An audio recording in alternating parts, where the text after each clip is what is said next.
لو هتاخد بالك انا حاطط مسائل المربع الكامل في الاكمل يا جماعه. ادي هنا اهو. كمان واحده ولا ايه؟ فوق في واحده كمان اهي، واحده كمان اهي، ثلاثه. هنحل الثلاثه سوا. الاوسط ده مش محتاج حاجه، على طول الحد الاوسط ليه كانوا بتعرفوا؟ الحد الاوسط موجب وسالب 2 جذر الاول في جذر الثاني. موجب وسالب 2 جذر الاول 2 س، الثالث يطلع 20 موجب وسالب س ص. دول موجب وسالب موجب وسالب. دول سيستم هو اي موجب، بقول لك ماشي هبقى اي موجب وايه؟ طب لو في الاختيارات جاب الموجب وما جابش السالب خلاص ماشي، لو هو ما جابش. اما لو معاك موجب ومعاك موجب وسالب تاخد مين؟ موجب وسالب. طب هنا بقى، هنا المطلوب في المربع الكامل الحد الثالث. قلت لك لا الكسر كده بقى ده بيتعمل بالمعادله الوهميه. حد فاكر المعادله الوهميه؟ طيب نبتدي يا ريس. يوسف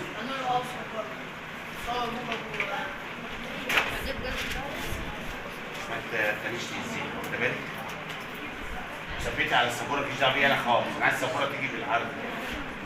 طيب هنجيب الجذر ده يلا، واقسم ده على 2. دي 2 س ودي حلو. فهمت انا عملت ايه؟ بجيب الجذر الاولاني او الاخراني. قلت في النص اقسم على 2. يلا بقى 6 س على 2 س. 3 بس نسينا تروح. 6 على 2 3. طب يبقى الحل ايه؟ حل ايه؟ ايوه انت كده ما تضحكش عليك. 3 3 ب9 بالربع واحنا طالعين. واحنا نازلين نجيب الجذر واحنا طالعين ايه؟ نربع. طب واحده كمان لو ما فهمتش اللي فات اهي. برضه المعادله الوهميه دي ما نعرفهاش. ها؟ اقسم على 2 يا بلد. 5 س مالكش دعوه بالاشارات. 1. اقسم بقى 5 على 1. 5 س. 5 على 1 ب5 وس تاني. انا عايز الكاب بس يبقى الكاب ب 25. كده يا جماعه عرفنا حكايه المربع الكامل. ارجع بقى الاسئله العاديه. السؤال ده برضه فيه منه 1 2 3 لا 1 2 3. 3 افكار بهذا النمط. خلاص؟ مين عليه الدور؟ هو بجيب اكبر. بص السؤال ده ممكن تجيبه بذكائك. كام في 8 يديك 16 ب 2 بالذكاء. لما يعوز الصغير بقسم، لما يعوز الكبير بضرب. بس الذكاء ساعات بيخون لو السؤال فيه لفه. فافضل لك امشي خطوات زي ما انت بتقول يا اشرف. س تربيع ناقص ص تربيع يساوي س ناقص ص وس زائد ص. ده بكام؟ 16. يساوي ده بكام؟ ما نعرفوش. ده بكام؟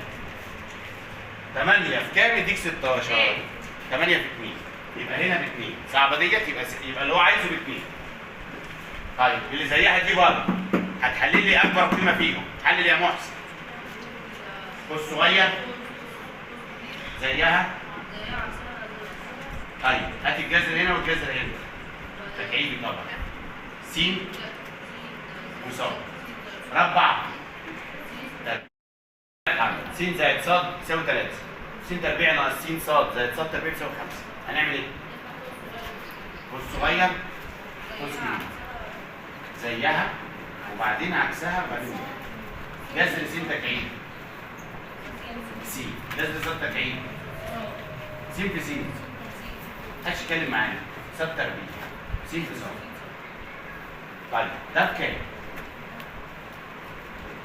مش عارفين. ده اللي احنا عايزينه. طب ده بكام؟ واحد فيهم ب3 وده ب5.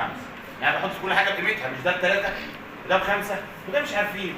طب 3 ب5 15. يبقى المطلوب ب15 بس. خلاص يا جماعه. يبقى انا بفكها كده. بس لو لقيت في السؤال بقى س تربيع زائد ص تربيع. اسمع السؤال ده. لو السؤال جالك مكتوب بطريقه س تربيع زائد ص تربيع الكلام اتغير خالص. ليه بقى؟ السؤال ده مش فيه وعلى زي دول كانوا فيه او على. يعني اضربهم يا ايه؟ قال لك لا ده فكه في طريقه اولى اعدادي. قوس تربيعي 3 اولها موجب واخرها موجب. اما النص يبقى النص ايه؟ برافو عليك يا دعاء. يبقى سالب. طيب كملي يلا يا عسل. س في س. قول يا يحيى انت. س تربيع ص في ص. طيب في النص اول في تاني في 2. 2 س ص. طيب انت معاك ايه في كل الليله دي؟ معاك س تربيع وص تربيع بكام؟ 17. طيب ناقص 2 س ص. هي س ص ب7 يبقى 2 س ص بكام؟ حلو. 17 ناقص 14 كام؟ 3. يبقى س ناقص ص تربيع بكام؟ 3. طب هو عايز ايه في السؤال؟ س ناقص ص تربيع يبقى ب3. طب لو كان عايز س ناقص ص بس موجب وسالب جذر موجب وسالب جذر 3 لو عايز س ناقص ص بس. خلاص يا جماعه؟ طيب نرجع بقى نكمل التدريب العادي. خلاص فهمتوا لو جاب ده او ده او ده نعمل ايه؟ على فكره لا كل مساله بقولها محتمل كبير يجي منها مساله. المربع الكامل لازم يجي منه نقطه، لازم. مساله س زائد ص وس ناقص ص والحاجات دي يجي منها كمان نقطه، ادي نقطتين مضمونين. النقطه الثالثه المضمونه ان يجي لك قوس بقوس يساوي حاجات ويجيب لك نقط. عندك اهو شكل وده الشكل الثاني، سيبك من ده دلوقتي، انا في الشكلين دول. فاكرين طريقه اولاني في اولاني يدينا اولاني؟ هي دي الطريقه بتاع سنه اولى. مين اللي عايز دور؟ قول يا يحيى. اللي انا عايزه في النص ولا على اليمين ولا على الشمال؟ لما يكون اللي في النص لا دي طريقه ثانيه خالص، فاكرها؟ خدناها الحصه اللي فاتت. اعملها عادي. انهي قانون ده؟ ما هو الحد الاوسط؟ لا ده لو مربع كام؟ طب مين عنده راي في البنات؟ قول يا دول. قلناها امبارح طرفين ووسطين بنظام الافقيه. الافه الصغيره تاخد اول اشاره، الافه الصغيره تاخد اول اشاره، الافه الكبيره ثاني اشاره. طب 5 في 3. طيب 2 في 2. طب اجمعهم لي سالب 19 الف. يبقى الالف هنا بكام؟ الكاف هنا بكام؟ يبقى الكاف بسالب 19. لا سالب، هي طالعه سالب بس. موجب وسالب ده لو كان مربع كامل يا ناصر. المربع كامل بس. طب هنا بقى احلى منها واجمل منها. بص معايا يا شباب. ها اولاني. طب 4 في كام؟ ادينا 8 في 2. الف في كام؟ ادينا 1000 تربيع. فهمتوا انا عملت ايه يا اولاد؟ اول حد في اول حد يطلع اول حد. فهمتوها؟ طب اخر حد في اخر حد يدينا اخر حد. سالب في سالب بموج خلاص طلع هو اخر حد طلع اصلا. طب ازاي نجيب الحد الاوسط؟ طرفين ووسطين بطريقه الاوفتين. سالب في موجب بسالب ب او الف ب. طب موجب في سالب بسالب برضه 3 في 4 ب 12 الف ب. نجمع سالب 22 الف ب صح؟ طيب يبقى اللي وصل هنا 22000. خلاص يا شباب؟ يبقى الحد الاوسط اللي بيعمل قلق، ودينا علمتكم بيجي ازاي يا يحيى عشان مش هتاخدها تاني. اخر يعتبر النهارده اخر مراجعه على الاكمل. بكره بقى اقوم اديكم حاجات كده متوقعه ان شاء الله. ايه؟ بكره يوم الاحد.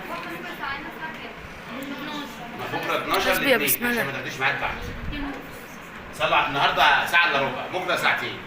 س زائد 1 احد العوامل 5 س تربيع ناقص 2 س ناقص 7. هنا العامل الاخر يجي ازاي؟ قبه شرطتين. ده تحليل عادي يا جماعه. بعدين قوسين يلا ها 5 في 7 عددين حاصل ضربهم 35 والفرق 2 برضه 7 في 5. نقسم على اول رقم.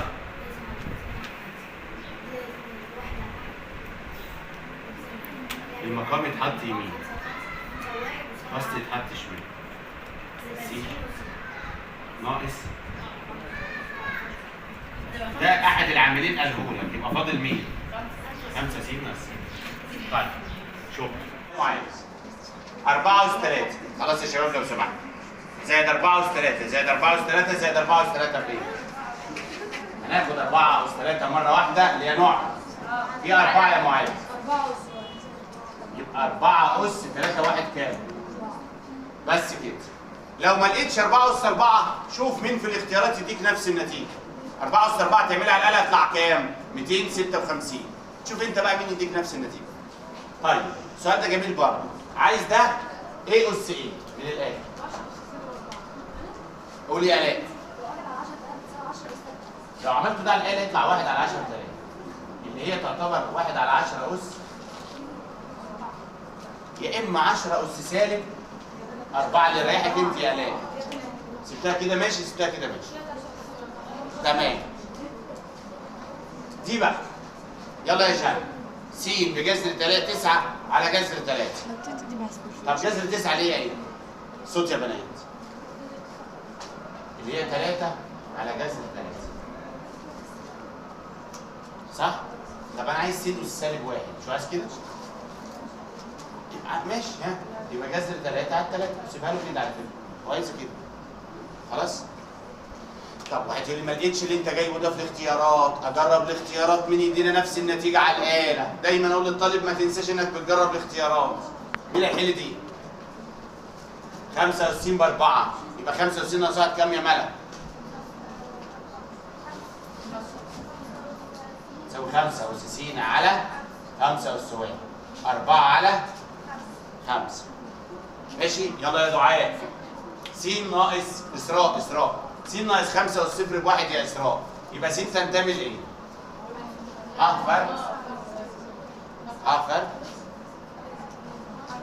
ها فرق الخمسه. فاكرين الطريقه ديت؟ خدناها امبارح مش هشرح فيها كتير، احنا بناخد الرقم ده على طول بعكس الاشاره. طيب الاسئله من اول هنا بقى شويه حاجات كده احنا نفسنا ما اتدربناش عليها كتير. ليه؟ ما بيجيش في الامتحانات كتير مع انها في كتاب المدرسه بس مهم. مين يعرف يقول لي 11 أس 2 زائد 9 أس 2 اقرب لمين في دول؟ عادي انتوا هتجيبوا الاجابه. 11 أس 2 بكام يا دعاء؟ 121. 9 أس 2 بواحد. مين اقرب اجابه في دول؟ 120 زائد 80 قريبه، هو عايز القريب مش عايز الاجابه الصحيحه 100%. طيب يلا يا شاهد السؤال ده بقى بصراحه جميل جدا. 2 أس 20 زائد 2 أس 21 بيساوي طيب انا هسيب ده شكل عام، اللي عايز يحل يرفع 2 أس 20 زائد 2 أس 21. اولا ده ما ينفعش ناخد نوعهم في عدد بس ينفع حاجه ثانيه خالص. بص مش الاثنين أس 20 ممكن ناخدها عامل مشترك عشان هي اصغر واحده فيهم؟ خدناها يتبقى ايه؟ نحفظ الخانه بواحد. طب هنا خدنا 2 أس 20 يتبقى 2 أس 1. ركزوا عشان انا اول مره اقول لكم الفكره دي. 2 أس 20 عامل مشترك هيتبقى لي. طب 2 أس 21 خدنا منها 2 أس 20 يتبقى 2 أس 1. يبقى 2 أس 20 في 2 1 كام؟ وهتسيبها له كده وعايزها كده. ايه ده؟ تنفع كده؟ ينفع نعمل حاجه ثانيه؟ لا ملهاش حل ثاني. بس ما ينفعش اخلي الثلاثه شبه الاثنين. اخرنا كده. طيب سدس العدد اهي دي برضه قلتها قريب. هنقول دي هتبقى 6 أس 12 اللي هم دول 2 في 3 ب 6 على 6 يبقى 6 أس 12 ناقص 11. خش عليها يا حسنية. اهو ده برضه جميل. على فكره السؤال ده مستبعد شويه بس الاثنين دول مهمين جدا. ده هو مهم جدا يا حسنية. 2 الجذر نعمل فيها حسنية من الاخر. صوت يا رجاله. الجذر نعمل فيه علي صوت. هنشيله ونجيب نص الاس يبقى 2 أس كام؟ كده نوعهم في عددهم. 2 أس 5 في كام؟ 2 واحدة. يبقى 2 أس 5 وواحد. فيها أي مشاكل؟ السؤال ده وده هجومين. طيب يا كنزي تعملي إيه في ده؟ عادي هتقول أساسا كل واحد لوحده على الآلة أو بإيديا أصله أكمل. 2 أس صفر بإيه؟ طب 2 أس سالب واحد نص. الأس السالب ينزل تحت. طيب التربيع يخش جوه تبقى 1 على 2. ما هو مربع تبقى قاعد في 1 وجذر 2 في جذر 2. طيب النص تروح مع النص يبقى لي ايه؟ شوف السؤال ده بقى. السؤال ده جميل شويه. قول يا مالك س ص يعني اضرب القوس في القوس. طب تعالي نضرب جذر 2 زائد 3 أس سالب 5 جذر 2 زائد 3 أس 5. استني كده. واحدة سالب 5 واحدة ايه؟ خدي جذر 2 زائد 3 مرة واحدة. سالب 5 زائد 5 تبقى جذر 2 زائد 3 أس. أي حاجة أس صفر ب. السؤال ده أحلى من اللي أنا قلت شبهه الحصة اللي فاتت بس ما كانش كده. كان الحصة اللي فاتت اللعب في الأساس. نيجي على الأساس نضربه الأول. لا هنا ناخد الأساس مرة واحدة ونجمع الأسس. طيب السؤال ده برضه من الأسئلة الجميلة. قولي يا سناء ألف أس سالب 4 مرة إيه؟ اقسمي على إيه؟ اللي خدناه اقسمي.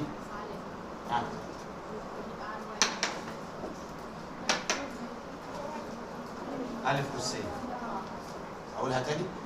اللي خدناه بره بنقسم عليه. ده يروح مع ده يبقى إيه؟ خلاص. طب 1 على ألف أس سالب 4 تبقى ألف أس إيه؟ خلاص؟ خلاص؟ طيب توكلنا على الله. السؤال ده شبه اللي أنا لسه مخلصه بس في حتة ذكاء. الأس ما فيهوش تغيير، يبقى الأساس هو اللي في الشغل. حط الأس مرة واحدة 9 واضرب 3 في 3 ده جذر على فكرة. جذر في روحه تطلع إيه؟ ناقص. جذر في روحه دي ضرب التوأمين الحل شرطتين، مربع الأول ناقص مربع الثاني. هيطلع 1 أس 9 ب1. طيب يقول لك 3 أس س بيساوي 5. 1 على 3 أس ص أس 9 بيساوي 7. هو عايز 3 أس س زائد ص. بص هنعمل إيه؟ 3 أس س في 3. طب 3 أس س بكام؟ 3 أس ص مش معانا، احنا معانا 1 على 3 أس ص. هنقوم عاملين لها إيه؟ بص هنجيب دي نعملها تبقى 3 أس ص تطلع فوق والسبعة تبقى سبع. يعني كأني قلبت أماكن في الاثنين تبقى 5 في سبع. قايلها لكم برضه كويس. طب دي بقى 2 أس س ناقص 1 في 3 أس 1 ناقص س. واخد بالك إن الأس هنا معكوس لده؟ عارف ده معناه إيه؟ إنك هتنزل حاجة تحت. نزل الاثنين تحت عشان تبقى زي الأربعة. سيب الثلاثة زي ما هي. الاثنين تنزل تبقى 2 أس 1 ناقص إيه؟ 9 على إيه؟ فاهمين حاجة؟ أقول تاني. الاثنين نزلت. عندنا لما ننزل حاجة تحت بنعكسها، يعني بدل ما هي س ناقص الواحد تبقى 1 ناقص الس. الواحد بقى موجب والثانية اللي بقى تساوي. كده تحس إن الأس بقى شبه.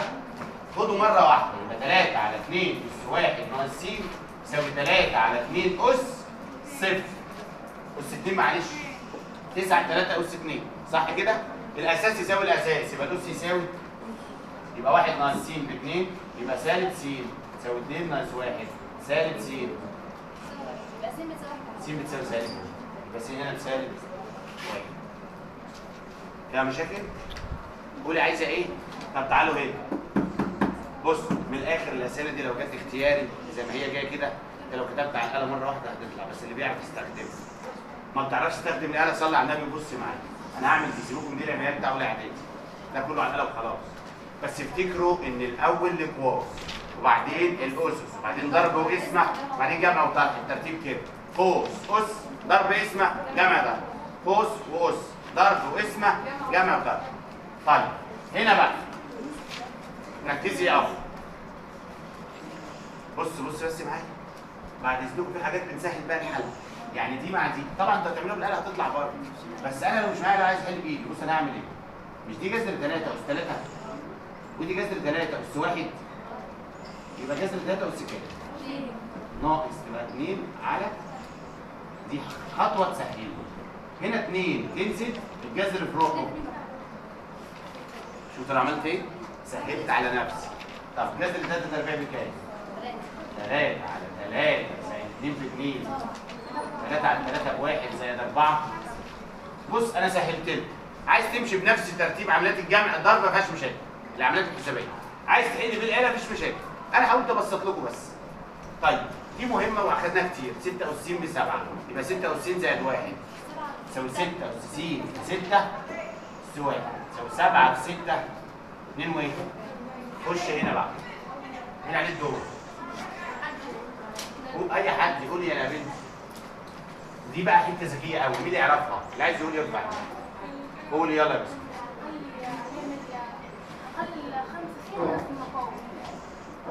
هنقوم قاسمين كله على 5 أس س. ماشي يا ولاد؟ طب ايه رايكم وانا بقسم على 5 أس س؟ اقسم هنا على 5 أس س وهنا على 5. مش الاسم ممكن نعملها توزيعات كده؟ 5 هنا من غير ما ناخد الس تروح مع الس يبقى 5 أس كام؟ يبقى 25 ناقص 5 بس كده. بالنسبه لدي يا ولاد ما تقلقيش منها. بصوا اللي هيحصل برضه ابسط لنفسي.